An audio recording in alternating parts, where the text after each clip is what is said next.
Well, this is an interesting twist in the Carlos Correa free agency. I'm going to just call it a saga at this point. It has been up and down and left and right in every direction with multiple teams, offers on the table, public offers. He's turning down offers, he's changing agents, and we get a new twist tonight, minutes ago.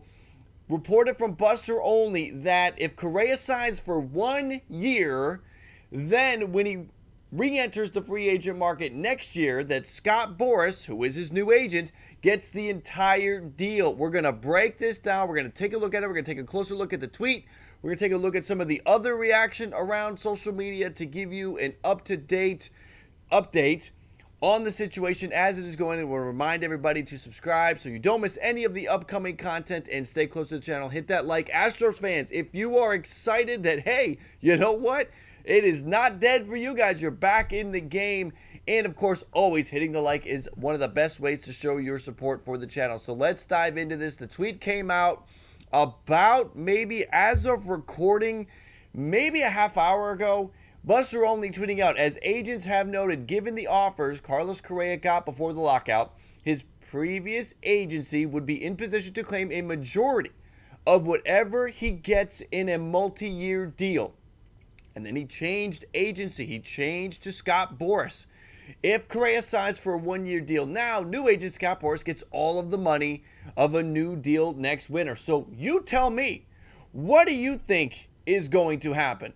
I have a feeling we can both come together on this and get a good feeling on what way this is going to play for Carlos Correa right now. And of course, Fox Sports MLB is tweeting out per Mark Berman that the Astros have reached out to Carlos Correa's agent, Scott Boras, and are in discussions now. John Heyman tweeting moments before I started recording that the Astros are back talking to Carlos Correa in an effort to keep him in Houston. Now, it's probably going to be a 1-year deal, but we know as far as AAV, publicly, what's been put out there, the Astros have offered the highest amount of money for Carlos Correa. 1-year deal, probably looking at $30 million, somewhere around there. They were at an AAV of $30 million before in their original offer, so you got to think that would remain the same. Maybe to make sure they get him, they up that a little bit. 35, maybe somewhere around there. Would not surprise me, but you got to have a feeling that Carlos Correa coming through the Astros, all of that they have to be in the lead at this point. Now, where does this leave the Yankees? A lot of Yankee fans have hoped that the Astros would get Correa. A lot of Dodgers fans were hoping that Correa would head that way. I was under the impression that, at least my prediction anyway, is that he would go to the Chicago Cubs, because I just did not see any way possible that the Dodgers or the Yankees would insert him into those clubhouses, into those with those fan bases. It just never made sense. Now, ultimately, long term, I'm still going to say Cubs, okay? If we have to revisit this next year because he re-signs a 1-year deal with the Astros, I still think that New York and LA are going to be extreme long shots. But right now, with this information, Scott Boras, there's no way. We all know Scott Boras, right?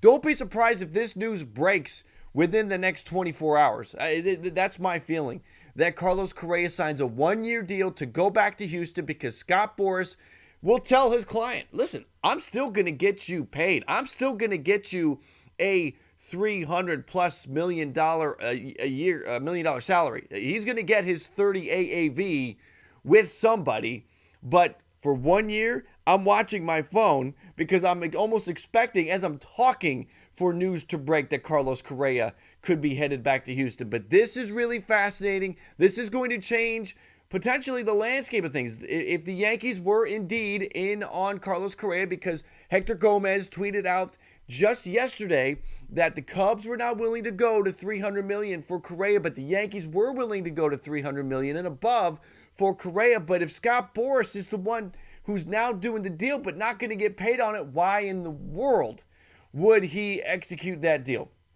It would not make sense under any circumstances. So I think we all have to, at this point, expect him back in Houston for a 1-year deal. This is a fascinating piece of news that has broken again tonight, late Sunday night, as we take a look at Carlos Correa's situation. Boras isn't going to do the deal if he isn't going to get paid. There's no shot, especially if he can do a one-year deal. Correa can go park himself with Houston and then be done. I mean, this could also open up a lot of other teams to enter into the scenario. You would think he would give Houston the edge, but also, if it's a one-year deal, line up the teams that would be willing to do a one-year situation. I don't think that this would totally rule out the Yankees or the Cubs or anybody else that has been linked to Carlos Correa, the Tigers even.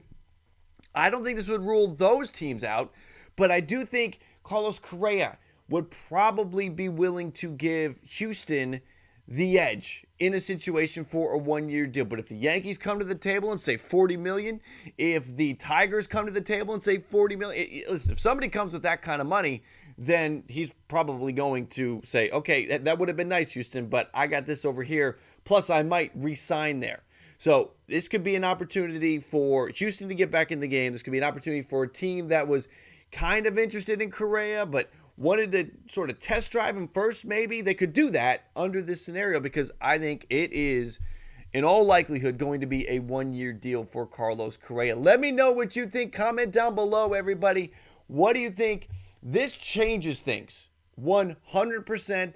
I think this changes things. I am going to come off of my Carlos Correa to the Cubs prediction, and I am going to lean now that he goes back to Houston for 1 year, and then Scott Boras can go and lock him up for a long-term deal. Again, comment below. Let me know what you think. This certainly changes things, and we'll watch it. We'll keep an eye on it. I want to make sure you all don't miss any of the upcoming content. So, again, make sure to subscribe if you haven't. Make sure to hit the like. Show your support for the channel.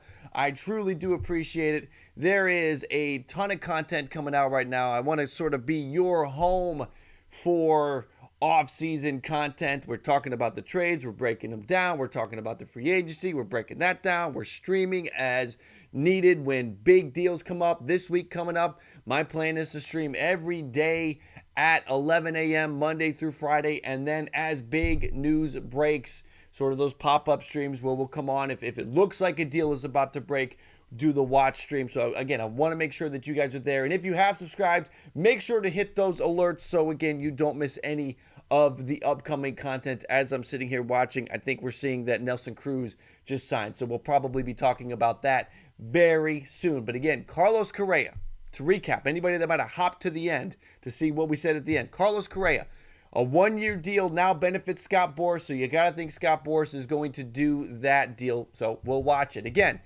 let me know what you think. Comment below. Thank you all for spending some time with the channel. I appreciate that. BALLCAP Nation, you know I salute you for all of the support that you give me. It means a lot. Thank you for spending some time with the channel, everybody. And as always, thank you for watching the video.